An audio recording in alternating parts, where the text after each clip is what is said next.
నమస్కారం. CMR shopping mall సమర్పించు తీర్థయాత్ర కార్యక్రమానికి స్వాగతం.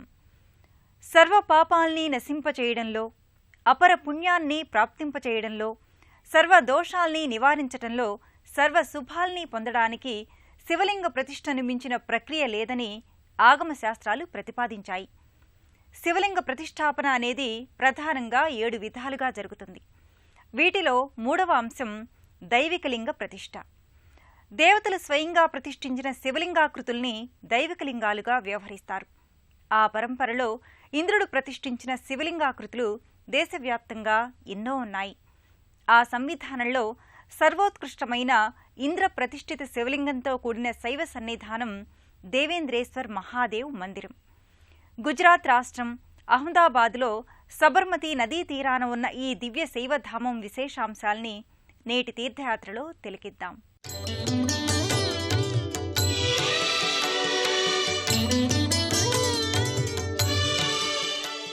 సురేంద్ర దైత్య శివలింగం ధారయంతి అనేది వేదవచనం.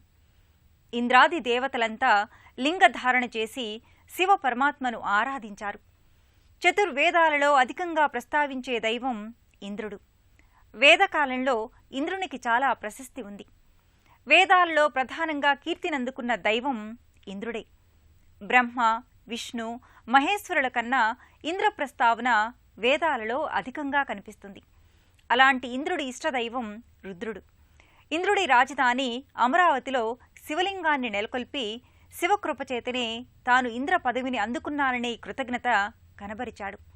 ఆ పరంపరలోనే బ్రహ్మహత్య పాతకాన్ని నివారించుకోవడానికి సబర్మతి నదీ తీరంలో ప్రతిష్ఠించిన శివ సన్నిధి దేవేంద్రేశ్వర్ మహాదేవ్ మందిరంగా ఖ్యాతిగాంచింది. అన్నింటా తానై జగమంతా తానై వెలిగే పరమాత్మ శివుడు. అగణితమైన ఫలసిద్ధిని అనుగ్రహించే ఆదిదేవుడు. హరహర మహాదేవ హరోం హర అంటూ దేవతలు సైతం ప్రార్థించే దేవదేవుడు మహాదేవుడు. సాక్షాత్తు దేవేంద్రుడు ప్రతిష్ఠించిన శివలింగధామంగా గుజరాత్ అహ్మదాబాద్లో విలసిల్లుతోన్న శ్రీ దేవేంద్రేశ్వర్ మహాదేవ్ మందిరం.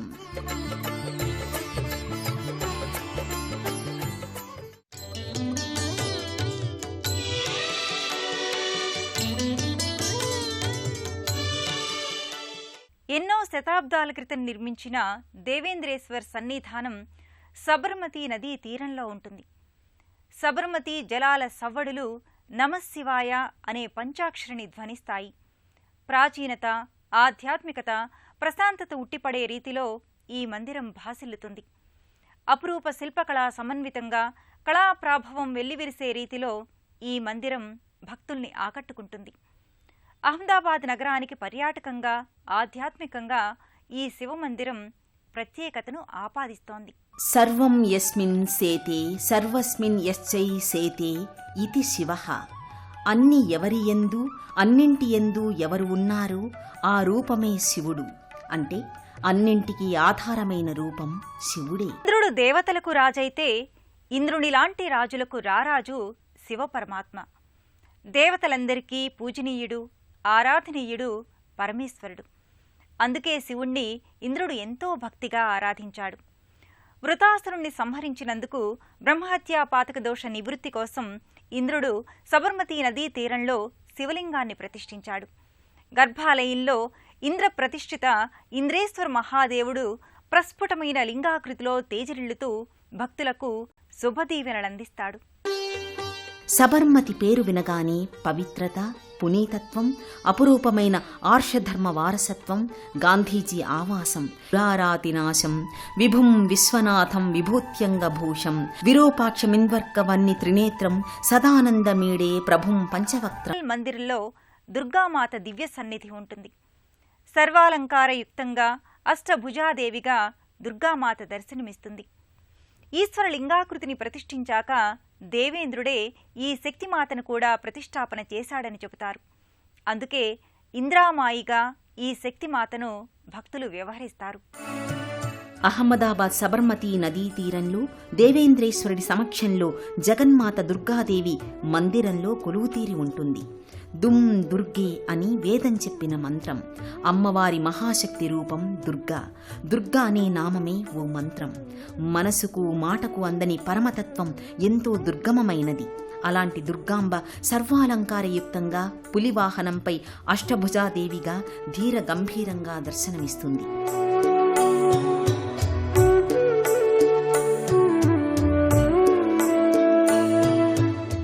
ఇరువైపులా త్రిశూలాకృతులు అమరి ఉండగా చక్రం, కరవాలం, ధనస్సు, పద్మం, గద, శంఖాలతో అభయహస్తాన్ని ప్రకటిస్తూ వర్ణరంజితమైన ఆహార్యంతో భారీ కిరీటాన్ని శిరస్సును ధరించి మహామాయి దర్శనమిస్తుంది. గాజు పలకల్ని చిత్రంగా విచిత్రంగా భిన్న విభిన్న ఆకృతులలో అందంగా అమర్చిన తీరు మందిరం లోపల ప్రత్యేక ఆకర్షణగా నిలుస్తుంది. ఓం దుమ్ దుర్గాయై నమః అనేది దుర్గాదేవికి సంబంధించిన మహామంత్రం. దుర్గాతత్వం అనంతమైనది, దుస్సాధ్యమైనది. ఎంతో సాధన, ఎన్నో నియమనిష్టల్ని అనుసరిస్తేనే కాని దుర్గాతత్వం అవగాహనలోకి రాదు. ఆ మహాతత్వమే దుర్గమ్మ. వేద ధర్మానికి విఘాతం కలిగించిన దుర్గుడు అనే రాక్షసుణ్ణి సంహరించడం వల్ల అమ్మకు దుర్గా అనే నామం స్థిరపడిందని దేవీ భాగవతం పేర్కొంది. దుర్గం అంటే కోట అనే అర్థం కూడా ఉంది. మనల్ని కోటలా, రక్షణ కవచంలా కాపాడే శక్తి దుర్గా. ఆశ్రయించిన వారిని ఆదుకునే మహాశక్తిగా అభివర్ణించబడింది. తారణీ శక్తి అంటే అవరోధాల్ని దాటింపచేసే శక్తి.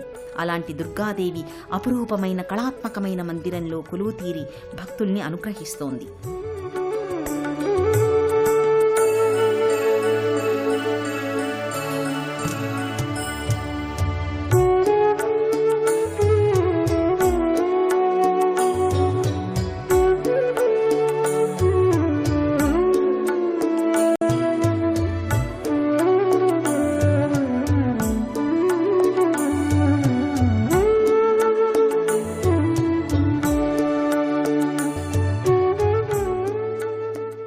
సబర్మతి నదీ తీరాన ఉన్న దేవేంద్రేశ్వర్ దివ్య సన్నిధానంలో పలు దర్శనీయ మందిరాలు ఉన్నాయి.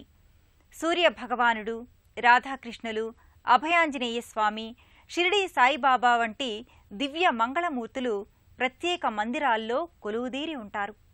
అహ్మదాబాద్లోని దేవేంద్రేశ్వర సన్నిధి పలు దర్శనీయ స్థలాలు, ప్రత్యేక మందిరాల సమాహారంగా భక్తుల్ని విశేషంగా ఆకట్టుకుంటోంది. ప్రత్యక్ష భగవానుడైన సూర్యుడు పాలరాతి విగ్రహాకృతిలో గోచరమవుతాడు. సప్తాశ్వాల మీద ఆసీనుడై సమ్మోహన భరితంగా రూపుదాల్చిన సూర్యుడి విగ్రహాకృతి భక్తుల్ని ఆకట్టుకుంటుంది.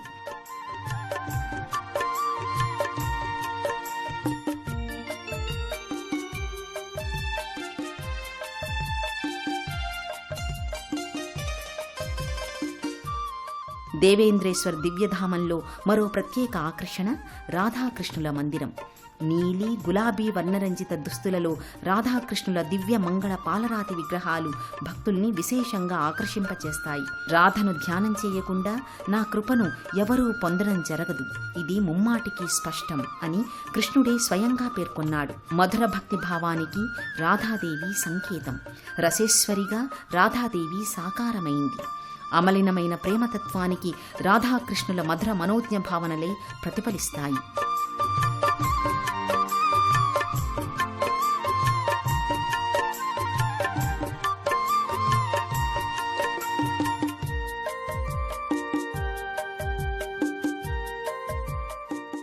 అభయానందమూర్తిగా, ఆశ్రిత భక్తవత్సలునిగా భక్తుల యోగక్షేమాలను వహించే సౌజన్యమూర్తి అభయాంజనేయ స్వామి విగ్రహం మరో మందిరంలో నెలకొని ఉంటుంది.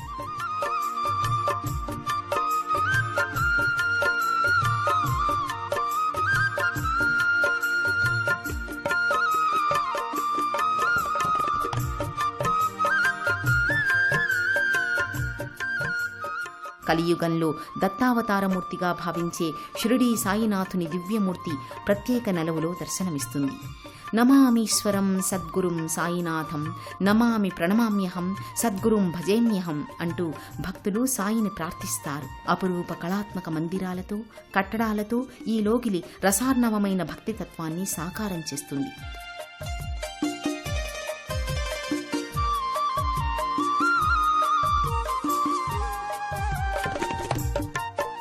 మహాగణపతి పాలరాతి మూర్తితో పాటు మహాదేవుడి 20 అడుగుల భారీ విగ్రహాకృతి ఇక్కడ మరో ఆకర్షణ.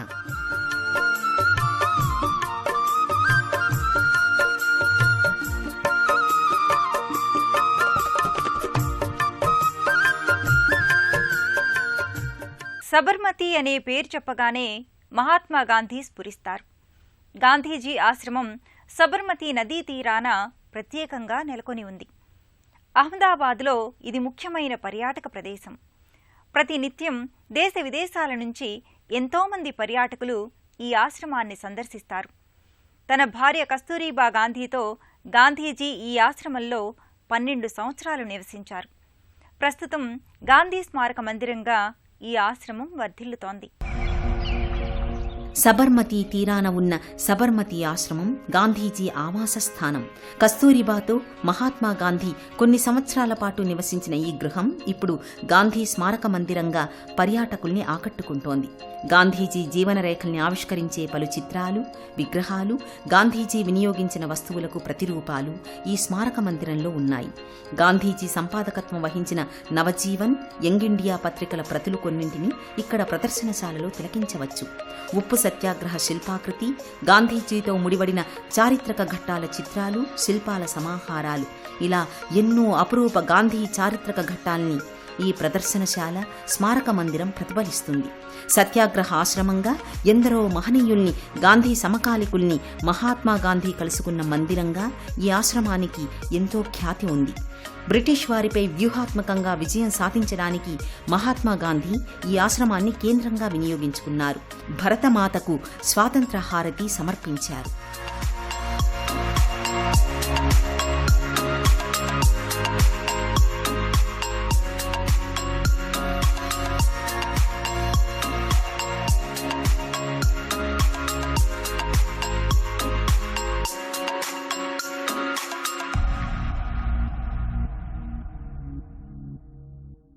దేశంలోని ఏ ప్రాంతం వారైనా నేరుగా అహ్మదాబాదుకు రోడ్డు, రైలు, విమాన మార్గాలలో చేరుకోవచ్చు. హైదరాబాద్ నుంచి జహీరాబాద్, హుమ్నాబాద్, సోలాపూర్, పండరీపూర్, పూణే, ముంబై, వాపి, నవసారి, సూరత్, వడోదరల మీదుగా అహ్మదాబాద్కి చేరుకుని స్థానిక వాహన సదుపాయాలతో శ్రీ దేవేంద్రీశ్వర మహాదేవ్ మందిరానికి చేరుకుంటారు. విజయవాడ నుంచి వెళ్లే తీర్థయాత్రికులు సూర్యాపేట, హైదరాబాద్, జహీరాబాద్, హుమ్నాబాద్, సోలాపూర్, పండరీపూర్, పూణే, ముంబై, వాపి, నవసారి, సూరత్, వడోదరల మీదుగా అహ్మదాబాద్కి చేరుకుంటారు. మహానగరంలో నెలకొని ఉన్న శ్రీ దేవేంద్రీశ్వర మహాదేవ్ మందిరానికి చేరుకుంటారు. దైవికలింగాల ఆరాధన వల్ల దైవశక్తుల సర్వానుగ్రహం సిద్ధిస్తుందని లింగపురాణం పేర్కొంది. ఎవరైతే ఈ దైవికలింగాల్ని దర్శించి ఆరాధిస్తారో వారికి శివకరుణతో పాటు ఆ శివలింగాన్ని ప్రతిష్ఠించిన దేవతానుగ్రహం కూడా సిద్ధిస్తుంది. నదీ తీరంలో నెలకొన్న ఇంద్ర ప్రతిష్ఠితమైన శివలింగ దర్శనం వల్ల సకల అభీష్టాలు నెరవేరుతాయి. ఆ శివ భగవానుడి కరుణ మనపై సదా ప్రసరించాలని ఆకాంక్షిద్దాం. నమస్కారం.